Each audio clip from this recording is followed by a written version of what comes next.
네, 이제 우리 조수민 소믈리에랑 같이, 수민이랑 같이 이제 잠실에 새로 오픈한 보틀 벙커에 가서 제가 미션을 줬어요. 내가 이제 와인 탑에서부터 내려오는 중인데 나를 좀 만족시킬 수 있는 와인이면은 우리 구독자분들도 좀 이렇게 데일리로 좀 접하기 쉽지 않을까라는 생각을 해서 5만 원대 와인 그리고 10만 원대 와인, 10만 원대라고 해서 19만 원이 아니라 10만 9,990원까지 제가 이제 미션을 줬는데 그 중에 이제 5만 원대 와인이 52,900원에 이제 낙찰이 된 와인이 있어요. 이 녀석은 몬테스 알파라는 와인이고요. 피노누아예요. 몬테스 알파 스페셜 큐베 피노누아라는 와인이고 가격은 52,900원입니다. 레드 와인이에요, 여러분. 레드 와인. 피노누아 레드 와인이고요. 아마 보시는 분들이 몬테스 알파를 골랐다고 하실 수 있어요. 사실 저도 지금 약간 물음표가 엄청 있는데 그래도 우리 또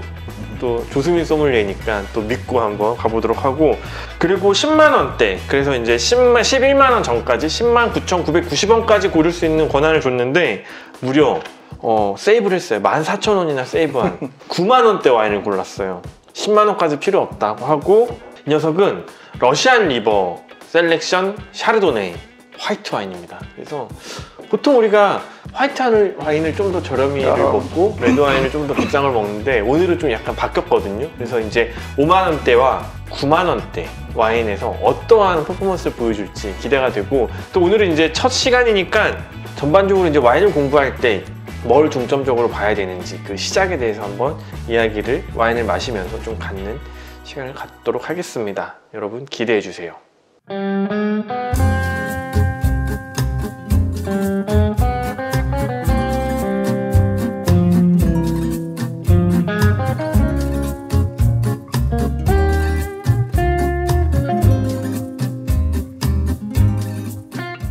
이제 오늘 우리가 어쨌든 첫 와인 시음회 겸 또 의미 있게 또 우리 되게 멀리 걸어갔다 왔어요, 여러분. 그 버틀 벙커까지 걸어갔다 왔는데 이 5만 원대 이 몬테스 알파 스페셜 큐베 피노누아 와인과 그리고 이제 러시안 리버 셀렉션 샤르도네 95,000원 가격에 이제 화이트 와인과 이제 레드 와인을 선택을 했어요. 우리 조수민 소믈리에가 선택을 했는데 그 선택한 뭐 이유에 대해서 좀 먼저 들어봐야 될 것 같아요. 근데 일단 미션이 사실 이제 제가 가나의 스토리를 듣기 전에는 쉽게 고를 수 있었을 것 같은데 시작이 워낙에 또 좋은 와인들을 많이 마셨다고 하니까 5만 원대에서 추천 와인 하나, 10만 원대에서 추천 와인 하나가 그렇게 쉽진 않았어요. 근데 이제 저는 어떤 생각을 가지고 있냐면 사실 화이트 와인 같은 경우는 와인 구매 가격이 뭐 한 8만 원에서 10만 원만 돼도 품질이 굉장히 좋고요.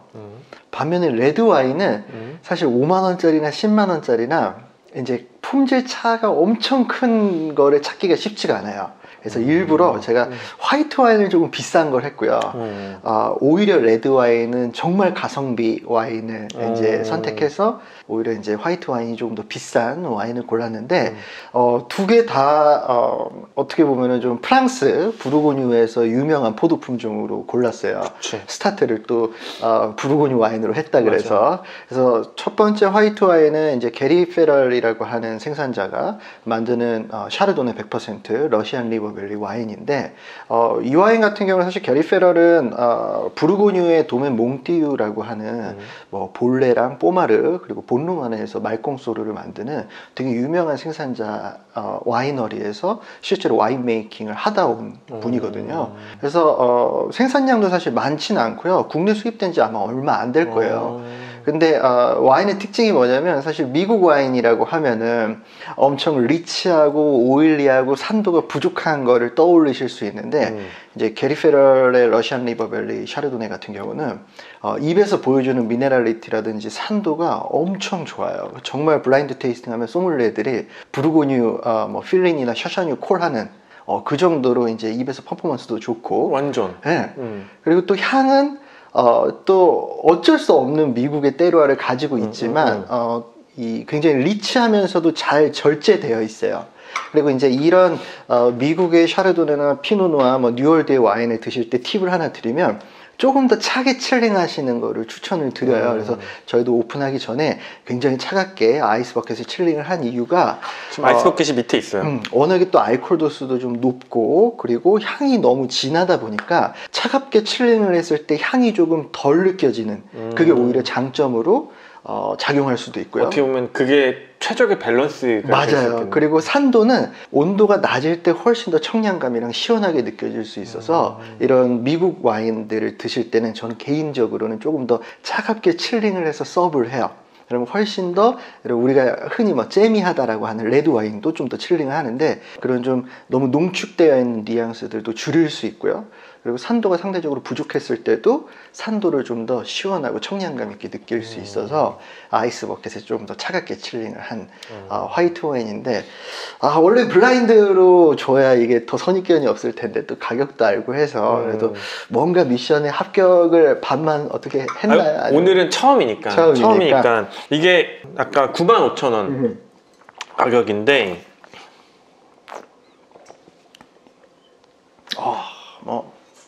정말 침이 여기서부터 흘러요. 여기서.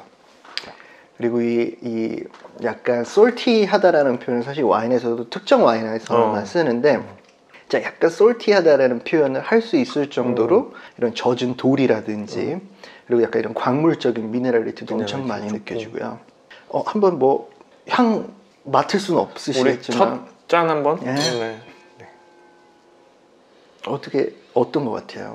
일단 제가 요즘 이제 화이트 와인에 좀 빠져 있는데 저는 일단 와인의 제 기준이 가장 명확한 기준이 나는 개인적으로 튀는 걸 싫어해. 그러니까 튄다라는 게 어떤 거냐면 딱 먹었을 때 그 알코올릭하게 탁 튀어오르는 걸 굉장히 싫어하는데 일단 시작부터 끝까지 그런 느낌이 전혀 없어요. 그런 느낌이 없고 왜냐면은 요 가격대에 미국 샤르도네를 많이 접했는데 유명한 생산자 다 저는 제 스타일이 아니었던 게 다 튀었어요. 제 기준에는 너무 튀었어. 약간 투머치한 투머치하게 튀었어. 그래서 뭐 그런 걸 좋아하시는 분들도 있겠지만 저는 정말 그 섬세하게 이렇게 강약, 중간약 하면서 이렇게 쭉 올라갔다가 피니시까지 쭉 이어지는 그 흐름을 되게 중요하게 생각하는데 합격.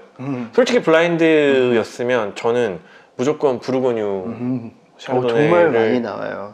저희가 소믈리에들끼리 블라인드 테이스팅 할 때도 약간 트릭처럼 이렇게 뉴월드 와인들은 좀 더 차게 칠링해서 일부러 좀 작은 잔에 주면 훨씬 더 부르고뉴 같은 함정에 빠지게 또 만들기도 하는데 빠질 것 같아요. 이 정도면 내 기준에는 그냥 한 20만 원 한 중후반대 부르고뉴 화이트 와인이라고 착각할 수 있고 그 와인 때도 또 자칫 뭐 이제 보관 상태나 그리고 이제 칠링 상태, 잔 셀렉션이나 뭐 이런 것들이 좀 안 맞으면 그 가격대조차도 튀는 와인들이 좀 있기 때문에 부르고뉴 와인들 중에서도 그런 거에 비해서는 굉장히 좀 역시 되게 섬세해요. 근데 사실 이제 좀 아이러니하게도 요새 나오는 부르고뉴 이제 이 샤르도네의 맛을 보면 진짜 5년 10년 전보다 훨씬 더 농축되어 있고요. 물론 뭐 지구 온난화 때문에 날씨도 더 더워지는 것도 있긴 하지만 상대적으로 예전보다는 훨씬 더 부르고뉴 화이트 와인들이 살집이 좀 붙은 스타일로 나와요. 요새 젊은 그리고 또 요즘 와인 드시는 분들 스타일이 좀 더 리치한 걸 좋아해서 그런지는 모르겠지만 맞아. 근데 또 반대로 미국은 예전에는 엄청 리치하게 만들었다 그러면 지금은 힘을 막 빼고 있어서 개인적인 의견이긴 하지만 지금 미국이랑 프랑스랑 이 화이트 와인을 기준으로 봤을 때 거의 비슷해지고 있는 단계거든요. 그래서 정리하면은 미국은 원래 엄청 쨍하고 센 화이트 와인이었는데 점점 섬세하고 부드러워지고 프랑스는 뭔가 음침하고 되게 섬세하기만 했는데 그래도 이제 뭔가 이 깨먹는 향이랑 이 바디감을 또 줘야 되니까 미국을 또 의식해서 또 따라가서 또 올라가기도 하고 중간 정도에서 만나고 있다. 그리고 요새는 블라인드 테이스팅이 너무 어려워요. 왜냐면 거의 다 비슷해져 가고 있어요. 그 정도로 이제 양조 스킬이라든지 포도 재배, 관리 이런 것들이 다 너무 전문화되어 있고 근데 사실 저는 이제 미국의 샤르도네라든지 이런 거 화이트 와인을 마실 때 뭐 불만 아닌 불만은 뭐였냐면 입에서 너무 풀바디하고 오일리하고 너무 헤비한 경우에는 내가 말하는 그 튀는 것도 네, 네. 일종의 그런 것도 밸런스를 깨니까. 맞아요. 그러면 이제 사실 막 여러 잔 못 마시겠는데 맞아. 진짜 이제 게리 페럴 같은 경우는 입에서 퍼포먼스가 너무 산뜻하고 섬세하고 미네랄리티랑 산도가 너무 좋기 때문에 뭐 개인적으로는 이 정도 가격대에서 미국 프리미엄 화이트 와인들 얘기했던 뭐 그런 것들도 좋긴 하지만 충분히 뭐 퍼포먼스가 나오는, 그래서 골랐습니다. 너무 좋아요. 계속 여러분 입에서 침이 계속 나와요. 돌아요. 딱 그 내가 좋아하는 스타일의 와인 어떤 그런 스토리인데 노즈부터 첫 느낌, 혀에 닿았을 때 느낌, 그리고 바디감, 피니쉬까지 내가 워낙에 튀지 않고 쭉 느끼는 느낌인데 뭔가 이제 진짜 비싼 화이트 와인들보다는 그 절대값이 조금씩 낮춰져서 밸런스를 오히려. 좀 갖고 있는 그런 맞아요. 느낌. 그리고 이제 이렇게 와인 우리가 마실 때 스월링 이렇게 하잖아요. 근데 스월링을 하게 되면 사실은 여기 이렇게 여기만 묻어 대부분. 그래서 이렇게 살짝 잔을 기울이셔가지고 살짝 잔을 돌려주시면 와인이 좀 더 잔에 고르게 묻으면서 이렇게 얇은 막이 형성되는데 이때 알코올 증발이 굉장히 폭발적으로 일어나게 되고 향도 더 풍부해지니까 그래서 스월링을 하는 것도 괜찮긴 하지만 이렇게 살짝 기울여서 그냥 잔에 와인을 발라준다 라는 느낌으로 하면은 뭐 단시간에도 정말 향을 깊이 있게 느끼실 수 있고. 꿀팁이네, 꿀팁. 그리고 뭐 우리가 와인을 뭐 마시는 어떤 테이스팅 할 때 가장 중요한 건 사실은 향이에요. 향. 맞아. 사실 혀가 느끼는 맛이 지금 6개 정도로 좁혀지고 있는데 뭐 단맛, 신맛, 짠맛, 쓴맛, 그리고 이제 1907년에 일본인 과학자가 증명해낸 감칠맛이라고 하는 MSG 좋아하죠. 좋아하죠. 저도 좋아해요. 그리고 이제 지방맛이라는 게 또 증명이 되고 있어요. 사실 맛이 6개예요. 단맛, 짠맛, 신맛, 쓴맛, 감칠맛, 지방맛. 근데 지방맛은 우리가 혀보다는 내장이 더 잘 느껴요. 콜레스테롤이 들어가면 대창을 딱 먹었을 때 행복해지는 그 느낌. 그래서 우리가 몸이 지방이 땡길 때는 다이어트가 굉장히 힘들죠. 그래서 이제 다이어트 약도 사실은 그런 거를 좀 끊기 위한. 내가 요즘에 지방이 좀 땡기는 것 같아. 그래서 지금도 보쌈이 오고 있어. 보쌈 오고 있어요? 네. 오케이, 좋아요. 근데 이제 맛을 만약에 증명된 맛이 6개밖에 없는데 우리가 와인을 6개의 맛으로만 나눈다고 하면은 와인은 아무리 잘 만들어도 이 6개 맛 중에 하나일 거예요. 단맛, 짠맛, 신맛, 쓴맛, 감칠맛, 지방맛. 근데 일반적으로 우리가 맛을 느낀다라고 했을 때는 뭐 초콜릿 맛 우유도 사실 초콜릿 맛이라는 건 존재하지 않고 그냥 달콤한 우유.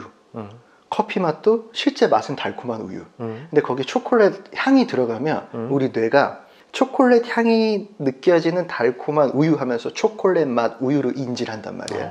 그래서 와인을 기본적으로 그냥 마시죠. 우리가 술 우리나라에 이렇게 마시죠. 건배한 다음에 바로 마시잖아요. 원샷. 그럼 와인을 지금 혀로만 느끼고 있는 상태라서 주로 시거나 쓸 거예요. 대부분의 와인은 음식이랑 같이 먹기 때문에 우리가 단맛이 별로 없거든요. 그렇다고 뭐 감칠맛 같은 경우는 여기에 글루탐산, 뭐 아미노산, MSG 넣는 것도 아니고. 근데 뭐 짠맛 같은 경우 우리가 약간 미네랄리티라고 하는 단어로 묶어서 쓰기도 하고.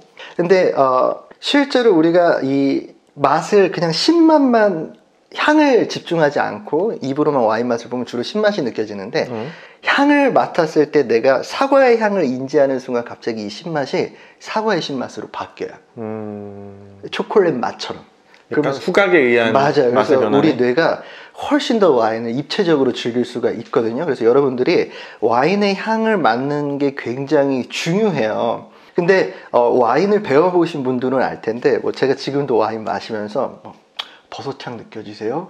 뭐 어떤 토스트 향 느껴지세요? 아니면은 뭐 블랙커런트 향 느껴지세요? 이렇게 얘기를 하면 사실은 그게 무슨 향인지 모르는 경우들이 훨씬 많아요. 그치. 왜냐면 누구나 살아온 환경에 따라서 같은 향도 다르게 인지를 하고 있거든요. 근데 제가 블랙커런트라고 했을 때 블랙커런트 향을 모르는 사람은 블랙커런트 향을 살면서 한 번씩은 맡아보고서 본인만의 이미지를 가지고 있는 거죠. 질문. 블랙커런트가 뭔가요? 블랙커런트는 이제 검은색 열매예요. 열매인데 사이즈가 좀 작고요. 막 복분자처럼 달콤한 열매가 아니라 약간 시큼한 좀 사우어한 검은색 좀 산 열매 같은 거거든요. 근데 이제 종종 와인을 마시다 보면 이런 표현 하시는 분들이 있어요. 이런 화이트 와인을 드실 때 누룽지 사탕 향 나는 것 같아요. 깨볶는 향 나는 것 같아요. 근데 사실 우리가 얘기할 때 그런 향들은 주로 토스티하다라고 표현을 하는데 토스티. 토스트를 구운. 맞아요. 뭔가 이렇게 좀 그을리거나 구운 토스티한. 구운. 근데 그분들이 와인을 드실 때 누룽지 사탕 향이 나는 것 같아요 라고 했을 때 제가 아니에요, 이거는 토스티한 향이에요 라고 하면 그분들은 실제로 누룽지 사탕 향이 학습이 되어 있는 그 향을 인지하고 있으면서도 토스티라고 하는 향을 또 찾고 계세요. 토스트라고 하는 향을 같은 건데 그러면은 어려워져요. 그래서 사실 이제 제가 하는 건 뭐냐면 그냥 표현만 교정해 주는 건데 와인을 마시다가 누룽지 사탕 향이 나면 토스티하다라고 얘기하면 우리가 다 같이 이제 이해를 할 수 있는 거죠. 공용어. 맞아요. 공용어. 그래서 여러분들이 와인을 드실 때 뭔가 블랙커런트라고 하는 향을 찾지 마시고 그 향을 맡았을 때 내가 어떤 이미지가 떠오르는지 어떻게 그 향을 내가 인지하고 있는지만 알아내셔서 그 향이 느껴졌을 때 그냥 표현만 블랙커런트 향이다. 그래서 이런 걸 훈련하는 아로마 키트라고 하는 이런 향에 담아놓은 에센스들을 판매를 해요. 와인 공부를 위한. 그거를 해서 향만 학습이 되면 2D였던 와인이 이제 입체적으로 3D로 느껴질 수 있죠. 그런 거네.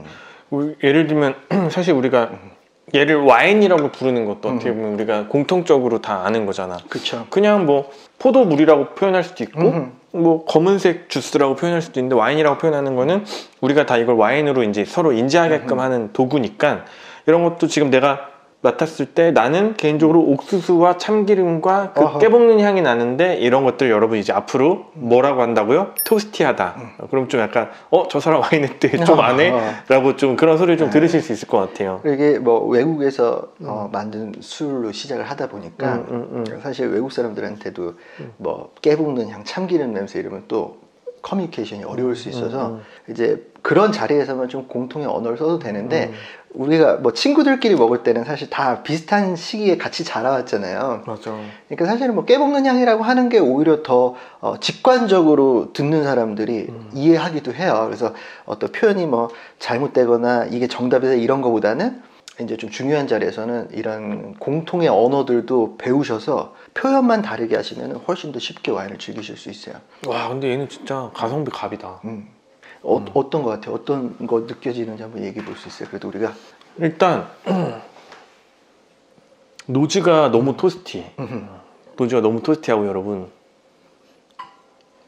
약간 이런 유제품 뉘앙스도 나죠. 뭐 이런 요거트나 사워크림이나 버터리한 것도 좀 있고 약간 요거트, 사워크림, 버터리. 근데 그 와중에 또 전체적인 느낌은 미네랄리티가 엄청 강해서 이 뭐랄까 되게 솔티한 그런 느낌이 강해서 굉장히 식욕을 돋구고 맞아요. 이제 음식들이랑 먹었을 때 굉장히 궁합도 잘 맞고 많이 먹게 만드는 약간 살을 찌울 것 같은 그런 녀석이고 어느 한 부분 그러니까 뭐 향을 맡거나 입에 처음 들어갔을 때 느낌 그리고 중간 끝까지 밸런스가 너무 좋다. 좋아요. 밸런스가 너무 좋아서 우리 또 옆에 또 지금 안 보이는 공간에 또 우리 또 집밥 규 선생님 옛날 기억하실 거예요. 그거 존나짜 사건.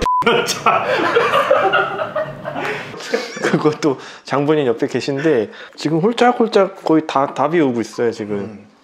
약간 이제 저한테는 이런 좀 되게 잘 익은 복숭아, 살구향들도 느껴지고 그리고 우리가 얘기하는 그런 사과인데 이런 안에 꿀 차 있는 사과 있죠. 꿀사과. 약간 어떤 뭐 이렇게 바람 맞은 사과라 그러나 갈랐을 때 안에 꿀이 있는 그 정도는 이제 과일 엄청 잘 익었고 그리고 약간의 좀 스파이시하거나 허브 뉘앙스도 좀 있고 스모키한 것도 있고 그리고 약간 이제 오크통에서 에이징을 하다 보니까 이런 유제품 뉘앙스들도 나요. 뭐 젖산 발효라든지 이런 걸 통해서 그리고 입에서도 진짜 너무 잘 표현해 줬어요. 미네랄리티, 산도, 밸런스 뭐 어느 거 하나 튀지도 않고 알코올 도수가 이제 높음에도 사실 높게 느껴지지 않을 정도로 산도가 좋죠. 그리고 약간 시트러스 계열이 아주 신선해요. 근데 이게 잡기가 되게 힘들거든요. 대부분 이렇게 젖산 발효라는 걸 하면 좀 어렵네. 나 좀 어렵게 아니요, 좋아. 이 젖산 발효를 하면은 산이 신선한 것보다는 되게 부드러워지면서 뭐랄까 좀 라운드해지는 특징들이 있는데 얘는 산도도 놓치지 않았어요. 근데 이렇게 양조하는 게 진짜 많은 경험이 없으면 쉽지가 않은데 너무 잘 만든 와인이고 너무 잘 만든 와인. 좋네요. 그리고 벌써 이렇게 딱 산도가 좋으니까 이제 식욕이 막 배가 부르죠 음식을.